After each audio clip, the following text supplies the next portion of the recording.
everyone, welcome back to AndersMill Knits. I'm your host Emily, and you can find me on Instagram as AKAMillie907, on Ravelry as AKAMillie, and we do have a website, if you will. We have a WordPress blog. I can't talk apparently. We have a WordPress blog that is AndersMillKnits.wordpress.com, I think that's how it goes. You can find those in the down bar below as well. And if you are a new listener, welcome back. No, wait, that's not how that works. No, if you're a new listener, welcome. Thank you for joining my madhouse. And if you are a returning visitor, hey you. If you haven't subscribed, can you click the subscribe button? Oh, it's down here, not up here. Click the subscribe button for me. I'm not really into the whole getting a whole bunch of followers thing. However, the sad truth of the matter is, if we, only way to get the blog out there and to get people in our community is to have more subscribers. So share the blog. I mean share the blog if you want. But you can also just share this as well. So there you go. I'm done being awkward. Maybe. Actually, who are we kidding? I'm always awkward in these videos. We all know this. So my co-host today, I should talk about these in acquisitions, but however, I'm just gonna bring it out there. My co-hosts today are Mr. and Mrs. Gnome that I got this week from my wonderful friend Hot Pink Socks, or the Rusted Stitch on Etsy. I got 2 of them. They're just adorable. They're knitting gnomes, and they have delighted my family and myself ever since they came. Actually, I think they came the next day after I released the last episode or something like that. And they've just, everybody in the house has just been loving it. All my siblings, when they came over for the big family celebration for the March birthdays, were just loving it. And so it's just been wonderful. So what has been going on the last 2 weeks? I actually had some time off work because I am, as you may know, a substitute teacher. And so that I had spring break. Right after I published my last episode, there was spring break. So I took that time to really focus on my endurance training on the bike and my core training. I did that. And it was really amazing. I just really felt in the zone and everything. And I should say that it kind of fell apart that following week when I went back to work, because by that time I was so used to just getting up and going straight to the gym after just 1 week that I was aching inside, and I was too tired to do the whole waking up at 4:30 in the morning thing and go. So for the most part, I was going to the gym after work or at 8 o'clock at night and getting home at 10, because it does take me 2 hours at the gym every time. Oh, I forgot to put this on airplane mode. Hopefully nobody calls us. Sorry. I just noticed I got a text from a friend. And so everything went well that first week. The second week, I really was struggling. This week that just passed. By the time it got to Thursday, I was pretty exhausted from everything. Thursday was a particularly difficult day at work. I had a pretty challenging class. They're amazing kids, especially individually.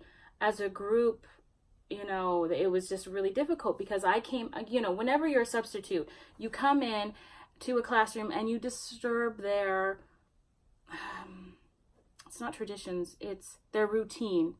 And especially the kids that I work with, because I've been working in, I think it's called Tier 1 schools, where it's low income, and a lot of the children, or if not all of the children, have a trauma present in their lives. And so they So they get breakfast and lunch free, period. End of statement. And these children, they have hard lives. And so the teachers work very diligently and very hard to make sure that they have a routine throughout the week. And then when a substitute teacher comes in, blows that whole ship right out of the water. So it's not surprising that the kids struggle. I just had one class this week that just really, really struggled. And I was trying my hardest because I know the teacher, I've observed the teacher. And so I tried my hardest in the morning to utilize his techniques to keep them in line, because I thought familiarity will breed them aligning, and it didn't work. The principal came in at one point and lectured them. And so in the afternoon, I just said, you know what? I'm going to do things my way. And so I had they went from lunch to the library, and when I picked them up from the library, I had a sign in my hand that said voice level 0, which means no talking. And I just walked up and down the line and smiled at them gently and just waited for them to quiet down. Took a little while. The next class to come into the library was late, and I understand that, and but at the same time, I wanted to set things off right, and I just didn't say a word. My voice level was 0. Their voice level needed to be 0. And so then we walked down, and they were calm. We had a few stragglers that were already like, oh, I hate this. But they were calm as we walked back to the classroom. And then when we got to the classroom, I had a new sheet of paper that said, please read these instructions. And when you have read these instructions and looked me in the eye, shaking my hand, you may enter the classroom. And so I did that for every student. I walked up and down the line, and then I stood at the door and I held out my hand to shake their hand, because I had another piece of paper that had further instructions on what to do.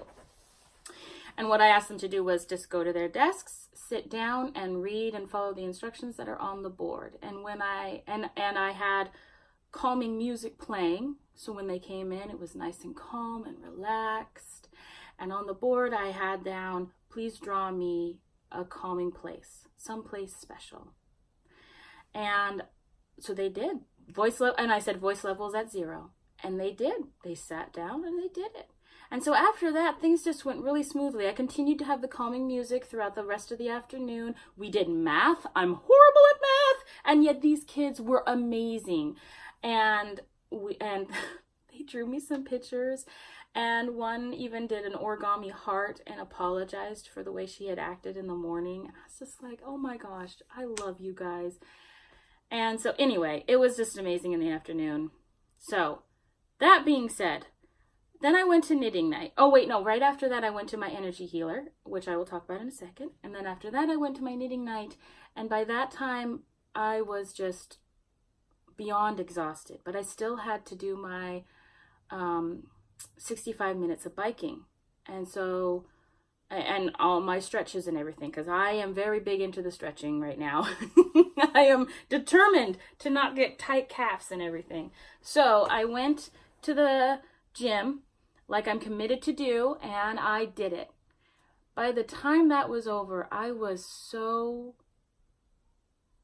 I don't want to say ditzy, but like just dizzy. That's the word. Lightheaded and dizzy from just everything, that I made the decision right there that I was going to skip my last day of workout, which was going to be some more weight training / core training, and I was just going to rest Friday and Saturday. And that's what I did. And then today is Sunday, and so later on today, I didn't go this morning. I slept in. It was great. I didn't get out of bed until 9. It was awesome. So later today, I'm going to go, and I'm going to have my first ride of the week. Ooh, my face is red. Sorry about that. And so that was really awesome. So the last thing I wanted to talk about, so I just needed to know that I could do that. I could allow myself that space that my body needed to rest and rejuvenate. And I think all of the things that I'm doing right now is enabling me to be more present in my body, to be aware of what I need. And that is really amazing to me and awe-inspiring, because I have not been present in my body for a couple of years now. I've just been surviving and avoiding and, just living a trauma-filled life. And that's changed. Trauma is gone from my life. Even though I did have a little shock this last week, I apparently have a stalker. Woo! Nothing bad, guys. Nothing bad. Just somebody who apparently wants to buy my bras from me and keeps calling and texting me about it. So I've filed a police report, and, things are I'm just taking the precautions that need to be taken. But if this had happened a couple months ago, I would not have been able to handle it with the aplomb, the stability, the calm that I am handling it this week. It just doesn't seem to be a big deal to me, honestly. So I'm just moving forward with making sure I'm safe and that I do the right things to continue to be safe and positive, if that makes sense. And so the one other thing that I have done in the last 2 weeks is that I have started attending an energy healer. And my first week was the week I was off from school, working. And that was an extremely powerful experience. Now, I don't know what modality, what school of energy healing that my healer does. I keep forgetting to ask her. I'm guessing it's Reiki. I think that's how you say it. Because I don't really know of any other school of thought. I mean, I know there are other schools, but I don't know them. And that first session was extremely powerful. So, and then I came back on Thursday, and it was a little less powerful. I wasn't really present. I was a little, still shaky from my experience at school. And then right after I left the energy healer is when my stalker contacted me again. Like, literally, I was like 2 minutes out the door from her place, and I got a phone call from this person. And so that really kind of shook me up again. Not shook me up, just kind of put me a little off kilter.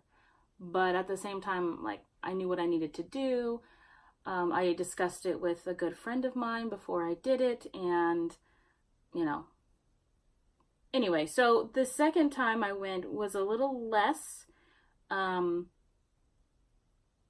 powerful, but what I was noticing is after she left me to rest for a little while, after she did whatever it is she does, because I don't see what she does, because I have a nice rice pack over my eyes that helps me to rest while she's doing whatever she's doing. And but I was noticing I could feel the energy, the power, or whatever you want to call it, rushing through my body, and I just kind of felt it like still doing work, if you will.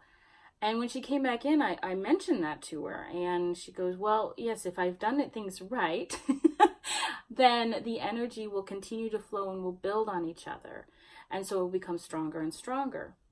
And so what I'm noticing, one of the greatest effects that has happened since I've started going, which has only been twice, but is that I just feel calmer and more present in my body, like I was saying a while ago.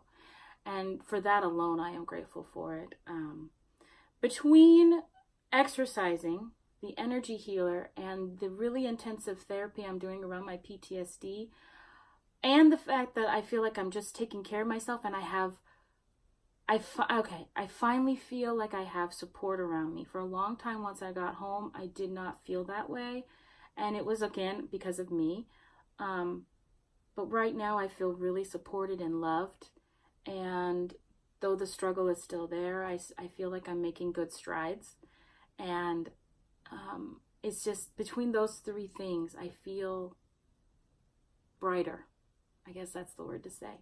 So, anyway, there's the reviewing notes section. Wait, no, is that right? Yeah, reviewing notes section of what I did in the last week. So why don't we get into the in-session portion of the podcast, which is the video cast, whatever you want to call it. So which is my works in progress. So the first thing I'm going to talk about is my weekender sweater. And I'll show you a picture of that. It's by Andrea Mowry. All of these things that I speak of today, for the most part, in particularly the patterns, they're all linked on the blog. So if you go to the blog and you're wondering about, I don't necessarily link all the yarns, but I do write all the yarns out that I'm using. There's some yarns that I will link, like indie dyers. I always link because I want them to get the traffic. But I always link the patterns that I'm using, and anything else that I think is relevant. So this is the Weekender sweater, and if you go to the blog, you can AndersMill Knits, you can get the link to the pattern and download it for yourself. There's a lot of positive ease in here, like we talked about last time, and so I've rectified that. She's got 10 inches of positive ease. So if I had knit things in my size, which isn't really even my size anymore, I'm already down a size in things, and that, like this, that it would just look like a tent on me, and it just would be ridiculous. Here's a schematic of it. So what I decided to do was, in anticipation of continuing to lose weight, and also the fact that I just didn't want something with that amount of ease, even if I didn't lose weight, because of my body size, I just did not want that amount of ease. I chose to go with the size extra large, I want to say.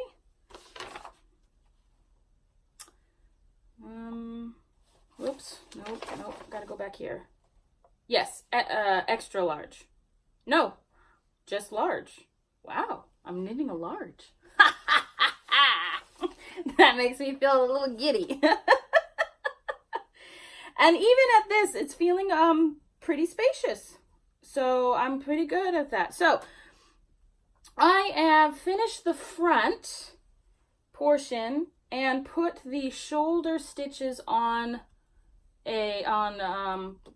stitch holders, because I need to knit the back now with the arm sleeves, if that makes sense, because I knit in the round until we got to the arm break off part, and then I knit back and forth, finishing the front. And now I have picked up and I am working the back. And this is inside out, by the way, although you could wear it either way. It's meant to be worn purl side out, so you can see that spine. But if you want, there's no reason why you can't wear it stocking knit side out, and there isn't that ridge / spine, or at least it's not very prevalent. And so I have got a good friend Terry, she's a good friend of the podcast, who picked us yarn that is variegated and went to town on it. And after she had knit a couple inches past the ribbing at the bottom, she realized that the stocking net side was so gorgeous with all the flashing that was going on, and there wasn't much pooling at all. But it just seemed a little dull on the side that was supposed to be out. So she already plans to just wear this with the stocking net side out, so you can see all the beautiful colors and everything. She's done everything just as written. It's just that she just plans that she's just going to wear it inside out. And you can literally do that with this one because it works. So I did want to talk about one thing that I didn't talk about last time because I completely forgot, in that this is the first time ever I have done a tubular cast on, and I did the type of cast on that's called a knitted tubular cast on, and it's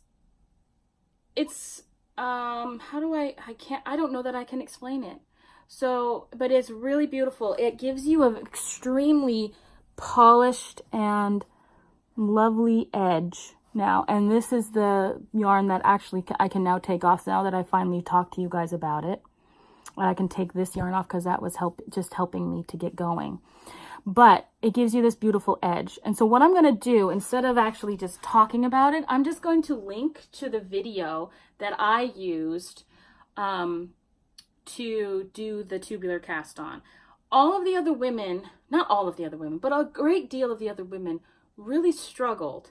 And a lot of them gave up trying to do the tubular cast on because they were doing the tubular cast on that the designer stipulates in her pattern. And it just wasn't working for them. They couldn't understand it, couldn't get it. So when I heard this, I just didn't even bother going and even looking at her directions. And I just went to Pink Knits, I believe it's called, Very Pink Knits on YouTube, because I've always loved her instructional videos. And she has the instructions for the tubular cast on that I'm using. So I am planning actually to use this on my next pair of socks on the cuff. And I'm pretty darn excited about that. I was going to have my next pair of socks be toe up. However, I really, really, really want to try this tubular cast on socks. And so, I don't know. I've got so many socks on my brain. I could just start like 15 of them right now and just be good. So I'm fine. Because also I want to try the sweet tomato heel, and I think I've heard, is that the one that you have to do toe up? You can only do that one if you knit toe up? I can't remember. Anyway, there's one heel that I really want to try that you can only do if you do toe up. And then of course, I've just been longing to do a Eye of Partridge heel again. And so there's just some techniques that I've just been missing. You know, I've been doing my standard sock for quite a while now, and I've just been, you know, just feeling the need to mix it up a little bit, if you will. So this yarn is knit, this pattern is knit with a combination of my yarn, which is now defunct. You cannot buy my yarn anymore unless someone's destashing it. But my pinewood base, not my pinewood base, sorry, this is the Redoubt base, the pinewood colorway. And it wasn't inked knit, sorry, it was AndersMill knit still. This was way long ago. Anyway, and so this is supposed to be a DK weight yarn, and it's a BFL base. But when I knit up my swatch for the for the sweater in this, I wasn't getting that. So it was a little bit thinner. So it's even a little bit thinner. So I think it might even be sport weight. So what I did is I doubled it with a pink mohair strand, and that got me perfect gauge. So that's what I'm doing. I'm knitting them on 3 different sizes because the body is knit on one, the ribbing's knit on another, and the cast on is yet another. So my largest needle is an 8. I use also a 7 and a 6 on this. My goal is I'm knitting on the back right now, and actually I think my goal honestly is to get done with the back hopefully today. There's no reason why I couldn't. This is such an easy, blissfully calming knit. It doesn't hurt my hands. The yarn is just so scrumptious and lovely and soft. Softer than a baby's bottom, I swear. Everyone at the yarn store is just like, oh my gosh, that's so beautiful. And they want to knit another one doing the same thing. And that's just absolutely gratifying, you know? Sometimes I get it right. See, look how big this one is already. I mean, it's big. And so it's already going to be comfy. So I'm good with that. So there's that one. I'm knitting on my regular socks. I couldn't find the project bag. Must be in the car somewhere, I guess. So I won't be showing that. But I got down to the toes, and I think I even started the toes. I actually can't remember. But I think I started the toes. And then the only other project that I'm knitting on right now is I cast on a new cowl, which is called All Who Wander. And I'll put a picture of that, hopefully, if I remember. I'll put a picture of it right here for you to see. And I am using Shopal wool in the Cashmere Queen base. Shopal wool in the Cashmere Queen base. And I'm doing colorway 5723. And now the pattern for this beautiful cowl, It calls for about, I think it's somewhere around the range of 510 yards, because it's 2 skeins of Madeline Tosh DK, which in each skein is 255 yards. So, yeah, that's 510 yards. Well, this only comes in 140 meters. So when I doubled that, I think I only got like 300 and something yards. So I know I don't have enough. However, I really just wanted this shawl. So I decided to go ahead with it, and I'm just hoping that I can find someone who is destashing this yarn. And so I have knit. I do not have a Mobius. I know I don't have a Mobius. I've checked this a million times. And yet, right now, it appears that I might. Do I? No, I don't. I don't have a Mobius. I better not. I'm telling you people, I checked this a million times. I just have everything just loosey-goosey at the moment. Hold on a second. Let's fix all this. There we go. So, oh my goodness. Do I have a Mobius?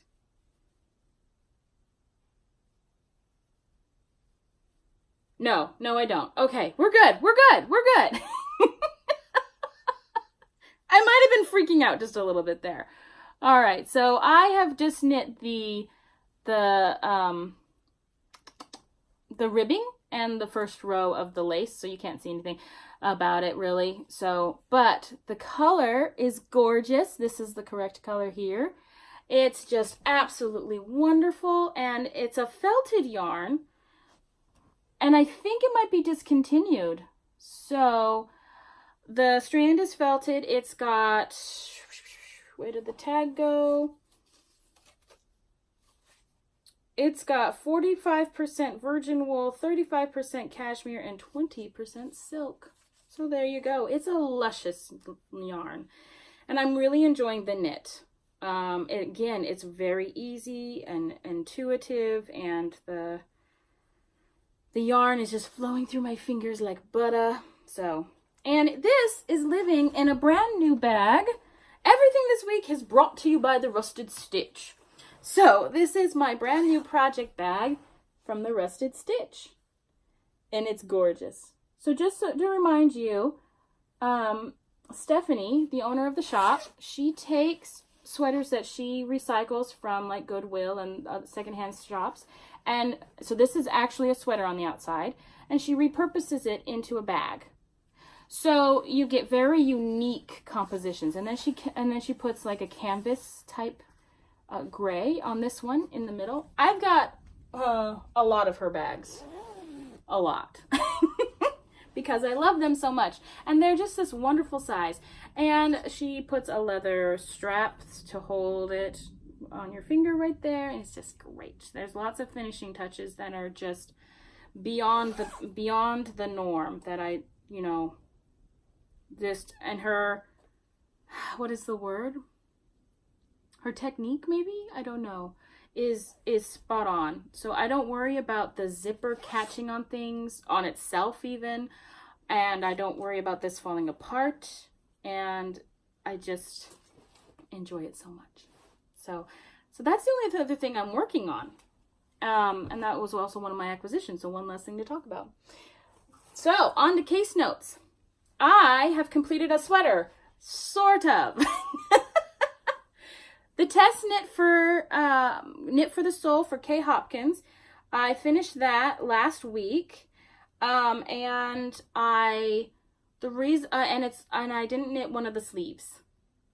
And the reason why I didn't is because once I finished the body, I put it on, and this dang thing was so large on me, it was ridiculous. And that was my fault. Like I said, I tend to always think that I'm larger than I am. And it just frustrated me so much because I really wanted this sweater for myself. Well, I thought to myself, well, I'll knit one of the sleeves, and I'll have it knit by the time the birthday party bash happens on Sunday, and then I'll just have my brother Ian and whoever else is there as far as male family try it on. Of course, my dad refused to try it on, whatever. And that's what I did. So, it was too big on my brother Ian, and the colors were horrendous on him. It was too short for my brother-in-law Ryan, and it was like a house on my other brother-in-law Chris. So, unfortunately, this is going to be ripped out, and I'm going to find another sweater to knit. So, because I didn't know if I was actually going to keep things, if I was going to actually keep this knit up, I didn't really tack down the shawl collar, and so it's having a hard time with itself. Now, the pattern itself is amazing. I love this pattern, and I do actually want to knit one of these for my ex-husband, I think. Only these colors also wouldn't be good for my ex-husband, although the gray would, but the blue I don't think so. So this is the pattern, and it's been scrunched up for the last week in my basket of projects, so it's a little wonkadoo looking, but it's gorgeous. The stitching, I did a great job on that, so I'm quite proud of myself. Plus I must add that the arm opening for me was way too big. It was, I needed half of this for me. And so that also, it just created way too much fabric right here, and it was actually a little uncomfortable. And again, that is not the fault of the pattern. That's because I'm shaped oddly, and I need to recognize that and account for that, which I have done, I forgot to mention, in my weekender sweater. So, not only am I knitting the large for the body, but I actually went down to a size medium measurements for the sleeves so that the sleeves would be a lot smaller for my arm. And I think that's going to work great. I certainly hope so anyway. Oh, that's the length of the sleeve, not the other one, because I was like, wait a second, that's not going to work. I think it's going to work spot on. I didn't have anybody measure me, but I was just like, you know what, I'm just going to try it. Seems like it could be good. So, c'est la vie, maybe. So anyway, this is done. Done. Kay was so sweet, and she giggled a bit when I told her what happened. And she was just like, you're so wonderful to finish it anyway. Well, it was a fun thing to knit. I do not regret it at all. I literally had no notes for her on the test knit. None. It was just perfect as written. There was no need to at least that I found. I think one person might have found one tiny little glitch. But otherwise, it was perfect. So, I hope she's going to put this out there soon. This would be just an absolutely perfect sweater for any male in your life or yourself. If you decide to do it for yourself, I think I'm going to recommend that after you do the yoke, when you add in whatever other yarn you're going to use, to maybe put in a little bit of waist shaping. I think that was the one thing that was missing to make this more feminine. Plus, of course, the colors I picked aren't very feminine. So, you know, this blue, though, I have so much of this blue, I have no worries. I'm just going to do an entire sweater with this blue. So that is going to be ripped out hopefully today. That's kind of my thought process.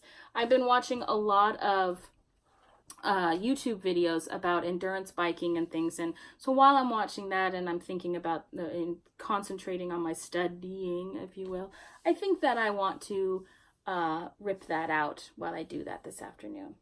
So I think the only thing that's left, wow, I'm just breezing through this. What the heck? The only thing that's left is to talk about acquisitions. So, the yarn that I'm using for the mohair in my sweater, the Weekender, went on sale. And she had a whole bunch of the color that I love, that I picked for my Weekender, on sale. So it was 40% off, and so I just grabbed up all of it. So it's Debbie Bliss Angel, And it's super kid mohair and silk. What is the makeup? 76% mohair and 24% silk. And so I got all of it. So I got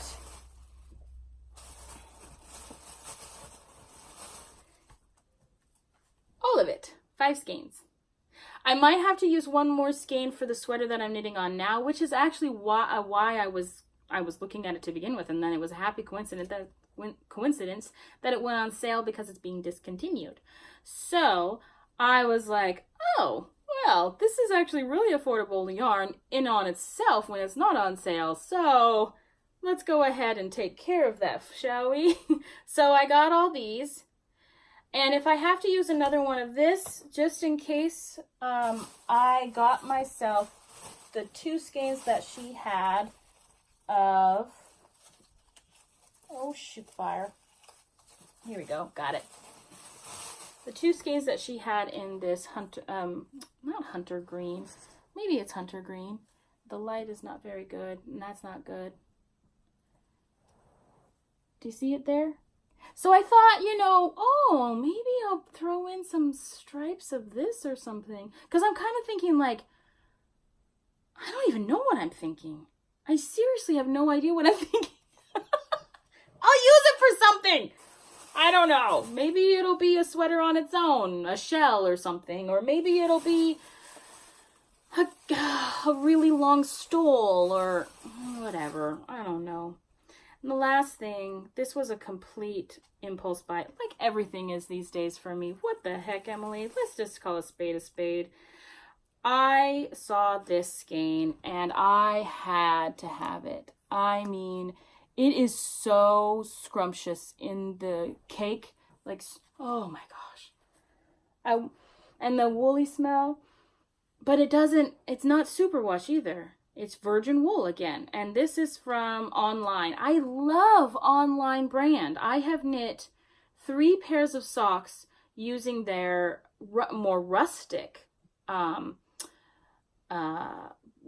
for socks. And they are wonderful. They just soften up and they're very hard wearing. And this one I just think is going to be astoundingly beautiful. And so that's some of the color, how the colorways knit up, if you can see it. I'll stop moving. So that is going to be next on my needles. No, I don't know. I mean, this would be a good one to do the tubular cast on and then the Eye of Partridge heel. So maybe I'll do that with this. And then I'll cast on another pair of socks with some of my self-striping that I've got in the wings, doing the toe up and whatever else I want to do. I mean, I've got the yarn, I've got the needles, I've got the inclination. What the hey? So I might just do that. So that was my acquisitions besides from, oh no, that's not all. Oh, I'm so sorry. Almost forgot. Okay, so the Rusted Stitch came out with a brand new product last week and I jumped like a, what do they call it? Like a hopping ant? I don't know. Like a fire ant. I don't know. But I jumped on it. And what she is doing now is she's now recycling belts and making them into shawl pins, holders, clasps. And so this is one. This one's a very industrial one. And so, okay, here's a picture of it right here. Hopefully. If not, go to Instagram, look at the Rusted Stitch. You'll see a bunch of them. But here's a picture that she posted. Maybe. And this, I picked this one out because I love the rustic detail.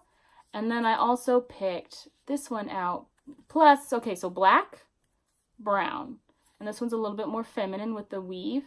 And so so this one is easier to show with you. So she has put a little clasp on here, and all you do is bring it around, and the shawl is going through the middle here around your neck, and then you clasp it in place like that, really easy, and you have your shawl around your shoulders, clasped in place. No pin going through, nothing is attached to ruin any of the stitches, nothing. And yet it will stay right in place. I've tested it. I forgot to take a picture, but I have tested it. It will stay right in place as long as you want it.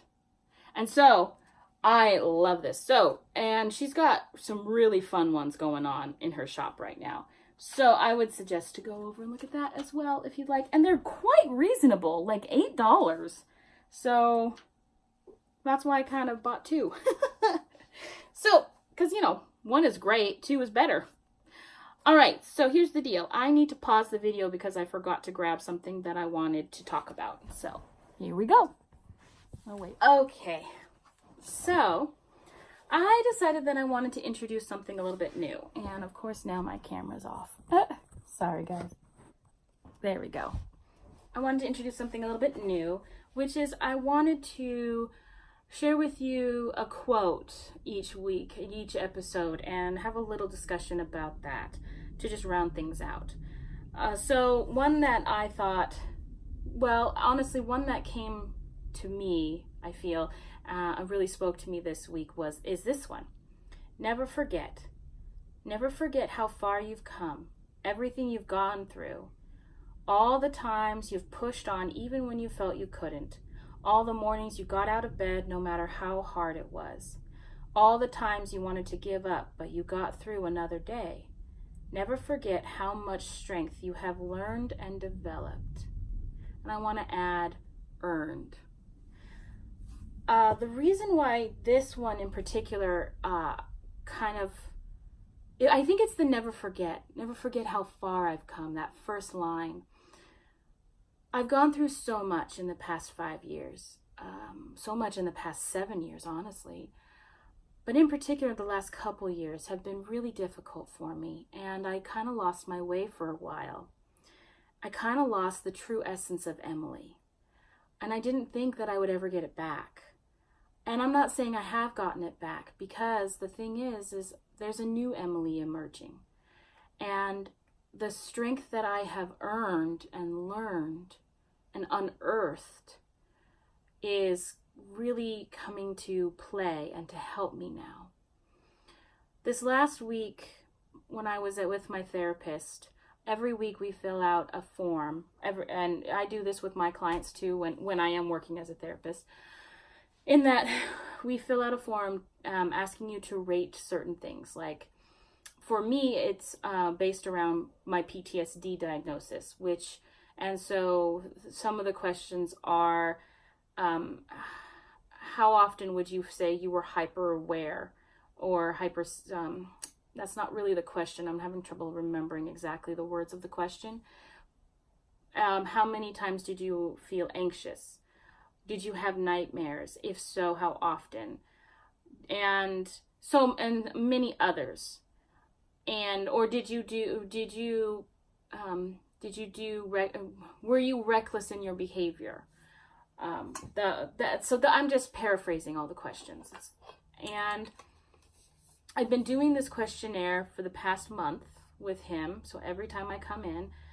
And this time he shared with me a graph that he generated based off of my last 4 visits. And it showed a steady decline in my symptoms. One was particularly strong decline, and the rest were steady, a nice steady decline. And he sat there and he looked at me and he said, "Understand, you're improving. You're doing the work." And that made me feel so good, because I might cry. I'm a crier, so it's been really hard.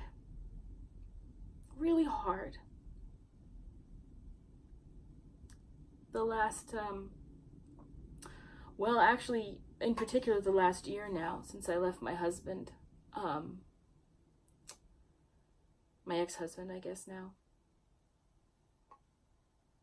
And to be able to see in concrete terms that I'm not stagnant and that I am progressing, and that the things that I've been trying so hard to do and to improve on and to reclaim and to build on is paying off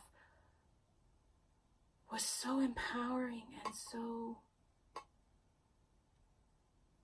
encouraging. Now, you don't have a graph. You could start doing one for yourself if you'd like. You could start a daily log each day, and I do that with myself. In my journal every day, I rate my mood on a scale of 1 to 10. 10 being the worst for me. It can be the best for you, but 10 is the worst for me. And then I give myself a word of the day, which that I would, an emotion that bespeaks my emotion for that day. And so you could do something like that. It didn't ever cross my mind until I saw this graph with him, but you could do something like that and start entering that into daily into like an Excel, and Excel can generate a graph for you based off of those numbers. I know it can. I've never done something like that, but I know it can. Maybe you guys can, if somebody's reading this, you can share that below. But in addition to that, I want to just encourage you to look back on your life and see your triumphs, and not your fails, and not your perceived fails either. I want to encourage you to take a look at the good in yourself, the strength that you've generated over how many years you've been alive. I'm 37, the strength. And just give yourself a pat on the back, a hug. Remind yourself to be gentle with yourself. Just allow yourself to be human. You don't have to be Superwoman or Superman. You don't have to save the world. You don't have to do everything right. But we feel that we do. I don't need to be a size 0. I would never want to be a size 0. I don't need to be a size 4. How about that? Like my little sister, I think, is. But my entire life, I've felt the need to be. One thing that I've done in the last week or so is I was talking with a good friend of mine, and we were talking about the power of attraction. And we were so interested in it, in fact, that we decided to study it a little bit together. And so we looked into it, because I'd never done it. And it turns out that something that they do, I think, is very powerful. I don't necessarily agree with some of the things that people go ahead, but that's me, that go ahead and do the power of attraction for, like that I want a diamond ring, and lo and behold, I get a diamond ring. No, I don't do that, but I'm utilizing the power of attraction to love myself more. So what I've done is I've said, I love myself. I'm wonderful. And I've brought that belief into my heart, and I've started, and I think I'm doing a pretty damn good job of it, to live as if that is my reality. And so the law of attraction says, there's a lot more that goes into it, but in essence, the law of attraction says that by living as if you already have that thing, so it's not important for you to analyze and to ruminate on anymore, because it's already there. You have it. So by living as though I love myself, then that will come to me. Does that make sense? I hope it does. I've never loved myself. I've never liked myself. I've never been one of those people that has a great deal of confidence. But I have been one of those people that fakes it well and loves other people. And because I can fake it and because I love other people, a lot of times people think that I do have that. So I'm just letting you know that I'm working on this journey of self-love, and I invite you to do the same. I invite you to believe and to live your life as though you love yourself. And I invite you to look back on your triumphs as evidence of your power and ability to meet the trials of this world and to overcome them, because you are strong and because you have that self-love. So, I just wanted to share that with you. And I want to remind you to knit what you love and love what you knit. Until next time, guys, take care.